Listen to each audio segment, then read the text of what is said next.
Israël, c'est 2 départements français et pourtant certains jouent à en faire le théâtre de l'apocalypse.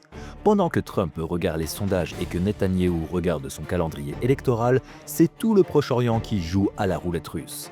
On va parler d'un pays minuscule, ultra vulnérable et pourtant utilisé comme un pion dans un jeu dangereux entre néoconservateurs, BRICS, pétrole et détroit d'Ormuz.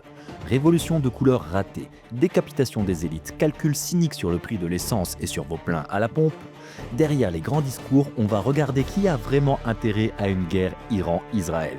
Et vous verrez que pendant que la Russie et la Chine appellent au calme, certains à Washington et à Tel Aviv semblent surtout à chercher le chaos, voire une bonne diversion médiatique. Restez avec nous, on va démonter point par point ce scénario de fin du monde écrit par des gens qui pensent d'abord à leur réélection et ensuite à vos vies.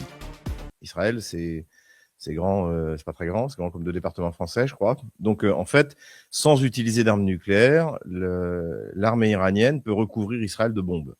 Et en plus, je crois, il y a 4 villes importantes en Israël. Donc, même ça peut être un véritable carnage. Donc, je pense que effectivement, l'idée était de ce qu'a vendu Netanyahou à Trump et les néoconservateurs à Trump, c'est on va organiser une nouvelle tentative de coup d'État, donc en soutenant une révolution de couleur, donc en jouant sur les ethnies, les Azéris, les Kurdes, les libéraux. Mais on a vu la dernière fois que ça n'a pas marché, et en plus il y avait l'effet de surprise. Bon, et c'est en plus cette opération de décapitation des élites, ça n'a pas non plus marché, ni avec le Hamas, ni avec le Hezbollah. Donc, c'est-à-dire que ce que j'appelle le syndrome Holoferne, Judith Holoferne, qui fait qu'on croit que parce que on va envoyer une prostituée coucher avec un général perse, l'assassiner dans la nuit, le décapiter, ça va provoquer la fuite de l'armée. Ça n'a jamais marché. Voilà, ça ne marche pas. Donc, ça marche peut-être dans cette légende, mais là, ça ne marche pas. Ça ne marche pas. Donc voilà. Donc rationnellement, je dirais, Trump n'a aucune raison de le faire.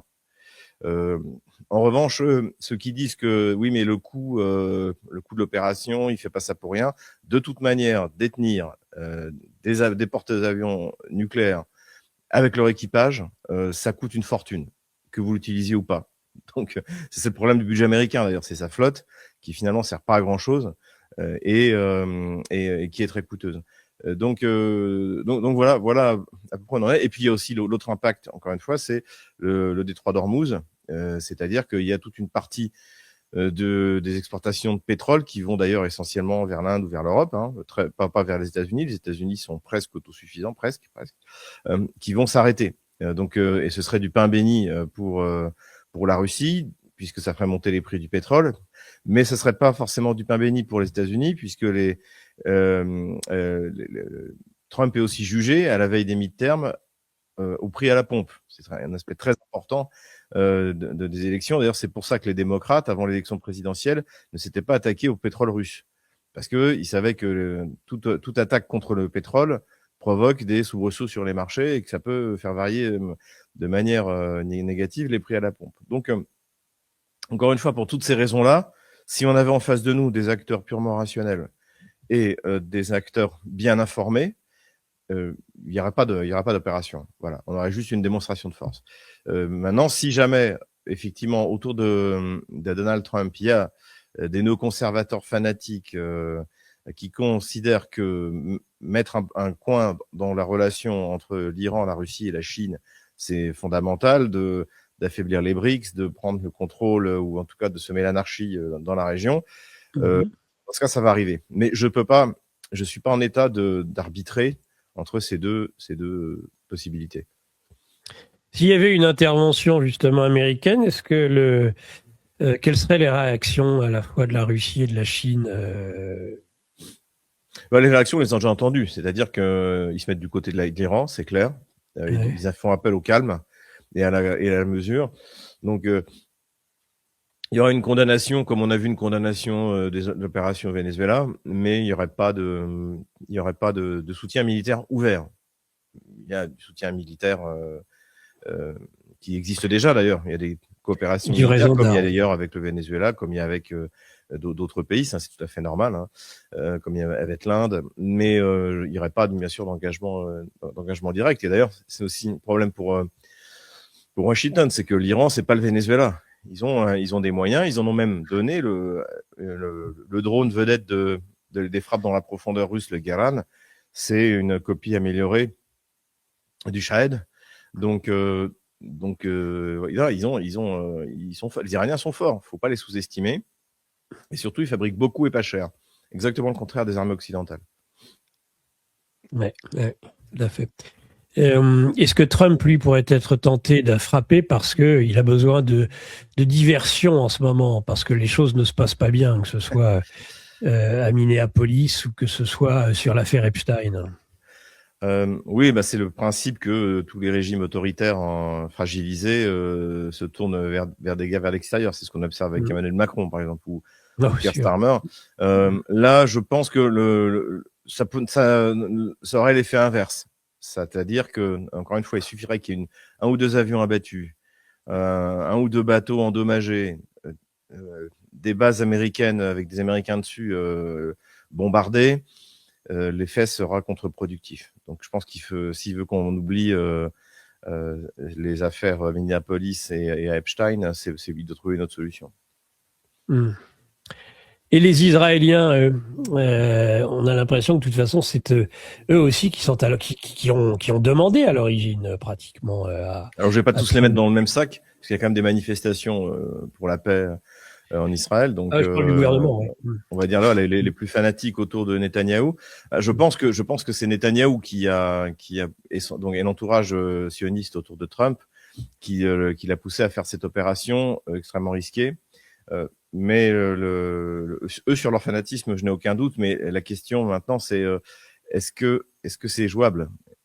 Les conséquences peuvent être pires que la situation actuelle. La situation actuelle pour Israël, en fait, si jamais ils acceptent le plan de paix de Trump et que si le plan de paix de Trump est réellement réalisable, de développer, d'accepter la solution à deux États, de développer la bande de Gaza, en soi, pour Israël, c'est très bien. C'est la paix sur le territoire, ce qui est le but.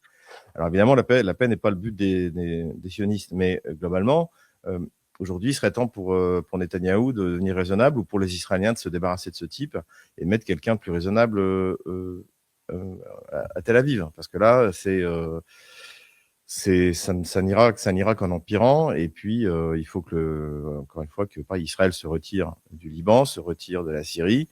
D'ailleurs, on a vu la visite d'Al-Shara où Vladimir Poutine a dit qu'il était très important que la Syrie recouvre son intégrité territoriale, c'est-à-dire en ce qui concerne les Kurdes, l'affaire elle est réglée, et il y a au sud les territoires contrôlés par Israël.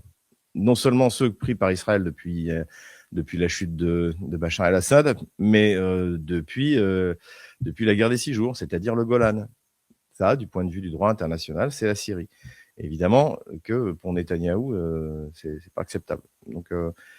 Donc effectivement que les sionistes aux États-Unis sont des facteurs de déstabilisation et eux doivent pousser sans doute, après tout, perdu pour perdu, lançons une guerre, on verra bien ce que ça donne. Ce qui finalement on a regardé un peu, c'est un peu ce que fait Trump en fait. Encore une fois, il faut comparer ce qu'il fait.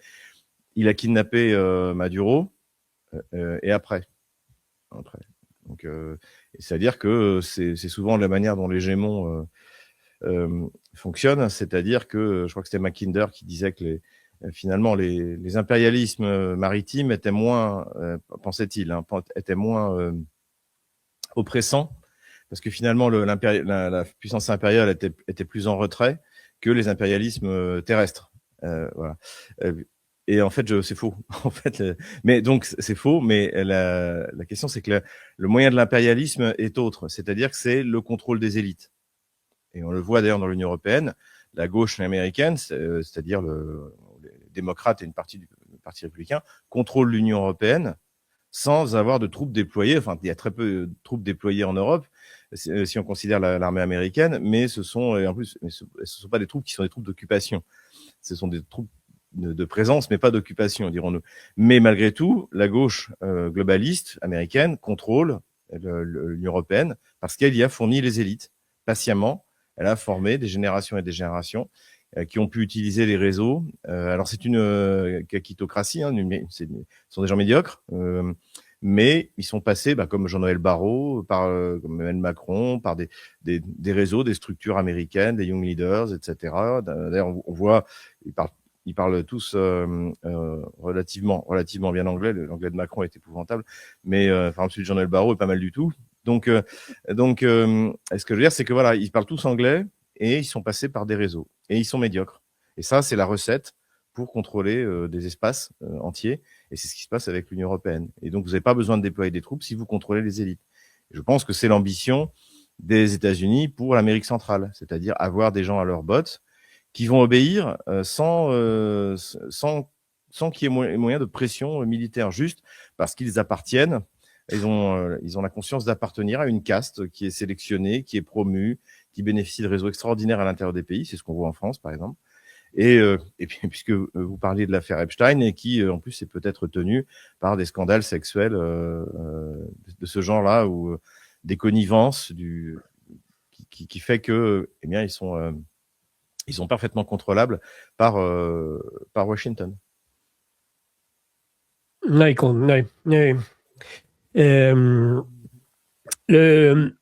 Parce que pour revenir sur Israël, les élections, je crois, législatives sont prévues pour le mois de juin. Donc là, il va y avoir... et on entendait Netanyahou il y a quelques jours dire qu'il fallait tout pour Israël, sauf des élections en ce moment. Donc on peut imaginer que c'est un moyen... C'est syndrome Zelensky, ça. Ah oui, tout à fait. Ouais, c'est exactement la même chose. Donc, je pense que c'est eux qui sont le plus amenés à attiser le conflit, à mon avis. Oui, c'est évident que une guerre profiterait au pouvoir sortant, puisque, comme le disait Charles Maurras, le suffrage universel est conservateur, et qu'en cas de guerre, finalement, on fait front. C'est ce qu'a très bien utilisé Emmanuel Macron au début de l'année 2022. Au moment de l'élection, c'est-à-dire que se faire passer pour un chef de guerre, avec en plus une opposition qui était nulle, qui, au lieu de lui demander des comptes sur la non-application des accords de Minsk, a avalé et a recraché le narratif sur la Russie qui est méchante. Donc, au lieu de contre-attaquer en attaquant Macron en disant s'il y a une guerre, c'est de votre faute parce que vous auriez dû faire appliquer les accords de Minsk depuis avant même le 1er janvier 2016 et vous ne l'avez pas fait.